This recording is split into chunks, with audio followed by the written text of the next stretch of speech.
berfal kamoke ken committee ye wera joli I show madit man kono wanen lokum turo I Delight Multimedia aye in charity kono subscribing berki karme following one kar duju kawokeli lokum turo now tini awamero neno kenbala wo team pa Acholi province mago Ankole province obedo to chel mo bedo decide matter total onyo turo make way meno do or die about Acholi province piani no karma meggi machalo na Mario dano bedo ki karme chako debating total neno nika ki kar chalo na Mario Acholi bu mako team mene ka kar chalo na Machela Acholi bu mako team mene meno bedo ki neno pa dano ma pol malo bedo karme kate and results bala wo karo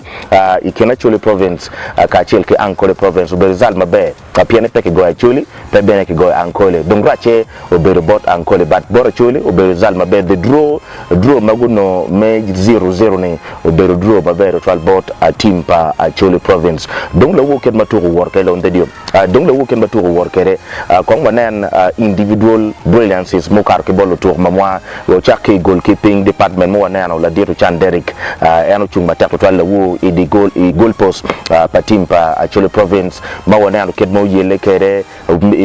team serves mukena chelaria deka kenye mo konye matako twal team pa Acholi province kadong bene wabino infield players Upir Justin of course very talented player Upir Justin lewu uturu mabe I defensive line enome nambario pa Acholi province team Jimmy Duje Mete machalo defender kidong bene ke bino bola dit Atube Rogers of course lewu beno team Tijmamege machalo defender kikome mene ano ni drop balls moke ken aerial balls moke ken dealing kere mabe ma eno ni git ma anane la wo ke bolo to ma right from goalkeeping bin kere defense and of course o win ronal well la wo win ronal ken ma anane no kere to ma mege ta moni o dropping manok kere no beru chale o cher wenyo ko ida ke ka pierre ngwen eno ma fasa bin ka tumi no kere pala dit win ronal o cher wenyo manok but wana sama beru ma mege ka chil kila dit maklono chwar Walter beru chalo konyo do motivating la dit win ronal be dugu chen into his game mala wo gudu chen second half wana go partnering mabe ko chako nungu communication kingi we ko dilo le we defense pa Acholi province peda ko be mara total ke donc bene o court Felix of course o chung ma tek total I defense me midfield ka wo ngeyo deep six to kone pe bere yo total mala wo la dit o court Felix o be card ma chunga kenyo o to ko mabe total bora Acholi province ma wo ngeyo in the next game kati no mer wala ko mo bet ma yot we ko ko ndok ba be total ken ma no to ko kere e kom Ankole province we ben pe will e kom la dit team James o team James la wo wonano o beru mobile o longe idiba na chala meroti akone ko ngwej mamege menano ni udilo o beru Etienne Acholi province wonano yele me maintaining o yele me gwako o yele me pressing defense pa team me Ankole mameno team mabe twal mo beru karme ka take boto team James meno individual players matete mo nano ni of course amini gi praise manak pe tok mamege mala wo gutoro e kom Ankole piene Ankole ka wipo mo chet gangi kuja go beru ki karme goyo team pa Acholi mapo beru to ko mayoto fal kitun ko no bat yayum nigo ake kuja gudugu chen kan go yai sokse mamegi malo they played the game very well yesterday kom Ankole Agando Fred of course to my bed ento beru chalo better missing pieces mukena chelaria de Kenya mapange ka training manok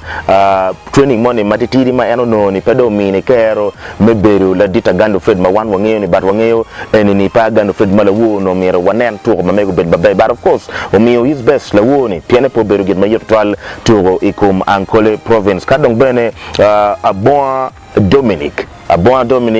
perfectly to Mabela wo coordination kingi right from defense bin carry the midfield Metalo deal up front was very good coordination obero on point Ayela Dominic wongeyo it's another Ayela ka winyo nyeti Ayela and of course Ayela de wo defense pa team me Ankole matako twal ma eno no obero gena chel ben mabe total ma wonano beri karme kate kibot Ayela but wongeyo en chon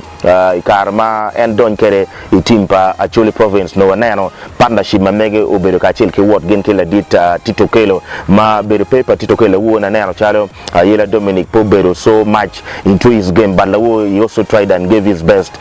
ito mala wo ni kedong benen Obedi Brian has the best height me beru striker kikome tima be me beru striker honestly le wo ni odilo ma ube mamwa kwanye ke defense Bichwalo you have a team me Ankole honestly no defenders pa Ankole pole gibino ke kwanyo dilo ko ki wila dito Betty Brian ma eno ni no gen maumer 1 po nen e come striker mati I told fit maber total man romo dealing ki aerial balls ka bino e box pa Ankole mala wo eno lacking some few technicalities e area mamege me beru chala striker pa team me Acholi province barangeo ka mine kar me team training achele ria de ngwen ka kenyo ena dok no turo mo kar no wacha cherie meno kono i knockout stage che romo beru gen maber total ka kenyo iden kar me team training drills romo ko me maber no fitness bon magwak no po beri kar me ngone kar to enini chi la dit Betty Brian romo beru ngat maber bala woni missing chances mukane bo team Acholi province ma fans igipo beru yom but of course ngeyo ka bini to pay team Jimmy Duju man fans mironi in actually pay team Jimmy Duju me pleasing fans ini team kama keroni ti ye chi gik ben ka Kenya but of course la woni right from number 1 bin keri kom lutura pa we chel mala wo guturu di bay kom Acholi province bora Acholi province go team maber total I'm very happy I'm very excited and when I la beri kar me kati which onek ila rudonyo wanero bene la dieta oneka late Francis bene gudonyo guturu maber total wanero bene la dit ogik no man ikinu to mukene magodonyo la wo go pressing ma technical team pa Ankole province meno aye kinu to mukene chela ria dek ka kenyu magodonyo onek bene tikinu to madonyo to maber total meno bota team me Acholi province of course Warrach Jean Brian and beno donyo timu mabe ke kane donker moni chane meneno niki breaking through the defensive line pa team me Ankole aye kama don pero berke kare me bino ye bo team pa Acholi province where kane results mala wo obero results ma one wing before you obero mabe piane poor losing of course we no points achel ki 0-0 draw mala wo obero kum team me Ankole province but of course kane we beno for Ankole because la wo gutu ben mabe goalkeeper ma go team Dennis ke winyi ene winyi nying la tiena Acholi nyo beno mer be la tiena Acholi pe nyeni team Dennis to ben mabe both team ameno kono me Ankole province right from the midfield when ano la dita Macloni Ian Mengi eno they played very well la dita Msuboga those are guys magutu mabe total both ameno kono Ankole province but of course we will maybe kar me following one ko kar dujo e Delight multimedia kedong bero mo charity social ando mamwa meno kono i Twitter i TikTok i nono tie kedong bero of course Facebook we be kar me sharing content mamwa machal ken man so we will kar dujo melimo our social platforms mero mo be kar me ndongo this few information makwaro lokum turo dong lawu draw me 0-0 ikin Acholi kachel ke Ankole province waneno obir mabe mo kar ben mabe total dongin madant ka lokka neno aye Acholi bi mako anga into the next game kidmata moneno kere draw pa FUFA nyoy FUFA drum enini nyuro kamaleng ni A B C D manyuti ke neno provinces adek ati ke kargi group egoni ma lawoni wangeo number 1 nyoy group A team chero falling kamako group B team ci anoni weko beru yoto total bot in bene men anoni team draw mamegi badon kerete kereni from A me B number chill ki A be mako number Rio ki B and we will actually bene tie maguti ki kobo man kono me FUFA drum so mirgi dak futie no mirgi chera ye gibet ki kar metimo men kono ki kobo ni imwara enini ento pobo beru gen mayot itoro mamegi ka chil kilan province iya yo mi le dit akana Godfrey ma anti coach pa timu dilo me Acholi province neo gen momer any team right now mala wo results to me kumbe chana neo tika nano ni ket madong draw nyuro ni wa makolani wa team ngo gina romo tamone romo tima yenano ni wicha tito kelo ge wicha hudu muliki ge anuma kumbe chana wana ben guno gum mechero i national team pa Uganda ni kano romo dwa ko gyoko chen chi ben no romo beru gen mabe me fairing team Mela province kar to eno nge po beru bo romo beru by the end of this month onyo achake medwe mapa wi che lobu ken mano FUFA binano kere kalenda mamegi mapomer interfering ke kalenda madon total mano kitoko kere yudilo lobo yo na ng'eyo Premier League katie peke yo di time machalo FUFA DRUM ka tour madit machalo FUFA Big League katie be peke ye FUFA DRUM time pien tour anon pole weng giti attached to clubs mano mero tour betpe o no club football betpe chimi yo kare me gathering elo tour enini gidugu chen kaneno ni gi chago team residential training ma megi me jolo tour me FUFA DRUM so pobo bergen mayot bar ng'eyo coach akana ki team ma mege the technical team o mergo yele meneno ni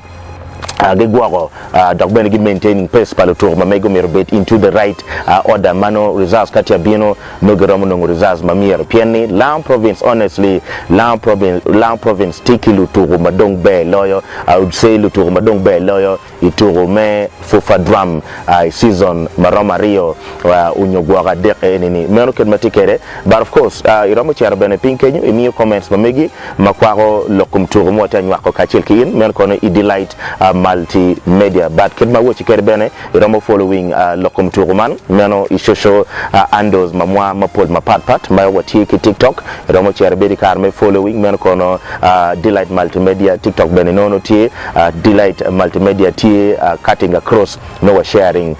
any information in ko dujo i platforms mamwa mapat ma iromo nongone chi no information mano ino mirinong yup meturo machalo ken man and Nelson but of course kawaneno ken maturo netia metekere i group lawu wanano bene to mukene mo kati ikin Chigezi province ka chil ki Kampala province o kara ben mabe gen bene gutu draw me 0-0 ikin gi ma eno ni kenano bene en group eno ni ayi kama bene Lamu province berke kare me a ke ye piene Chigezi gen ke Kampala no dong club ma gudon kitu ma megi final group stages games ba megi ma bene guti mo mabe to lawu gutu bene 0-0 ma bene to mabe dongo duk chentin wanano to tinti kabino chintabet to tika bino meno FUFA DRUM matini keneno nin wapa we beach medwe mapa enini watiki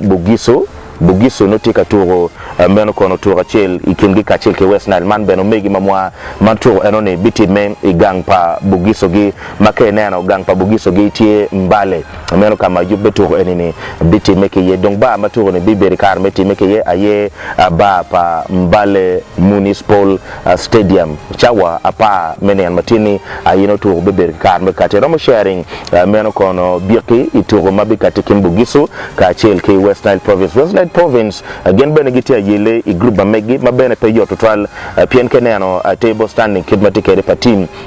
me West Nile ka chel ki bugiso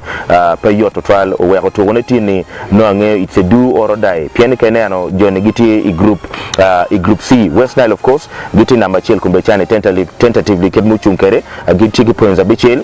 keneno bene watiki bugiso magubu turutin giti number yo points abich kadong bene wati Busoga Busoga iti number rio agiti ki points a bit kadong bugiso ti number deck giti ki points ario keken manyur beneni it's just a draw Nyokere ki go West Nile gendong Roma go Karako into the next stage kachil ki bugiso manyuti to matini it's just a walkover Kenan West Nile Romo Gerenong results maintaining their good run ito enini chigi Romo Goyo team me bugiso ko ini matini we no gumeten ki gwa 100% record mamegi ito me FUFA DRUM ini matin enini dong mapat ki anoni wotiki to muken mabika tikin Buganda province gubuto kachil ki Toro province Kenano i group D kama Buganda province tiye to gibene they have qualified already again don't go kar come into the next round me FUFA DRUM kachil ki Toro province bedongo kar ko manyuti make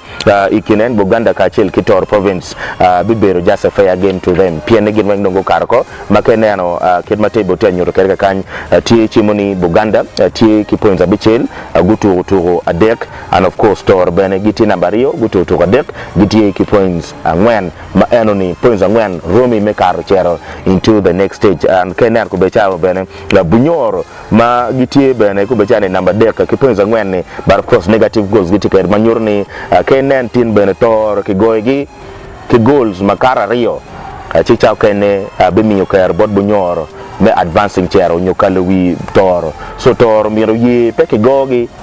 tin kachil ki Buganda omir pegu ye buganda goge kage miro karo mechero into the next round metugo FUFA DRUM meno ayobero kedma tugo tika workere yup madit me FUFA DRUM mo na tika kati I provinces bapol mapat nya Nelson wobe nene warwate kedi but of course keep sharing your comments itare pinka kenyo meno I Delight Multimedia ci ben wadugu wo beri kar me kwanone ka chelki in ki dong bene birki in bete ke bolo bir ma megi pianiti ni tugo tie ken ma woji kedi fechal tika nyotoni West Nile be mako meno kono bugisu of course no tike tugo chel ben mo beneno iken Buganda ka chelki toro share your comments and of course your prediction ito matin Sunday no tika bien wo beneno wo mete ki mini recaps ki preview yup mamwa mo waloni Delight Multimedia Sports Show K. and Nelson. For matter, keep watching, keep following, keep subscribing. Of course, wamaru, wafoyo, dakwamaro, mama wonu tigere komwa.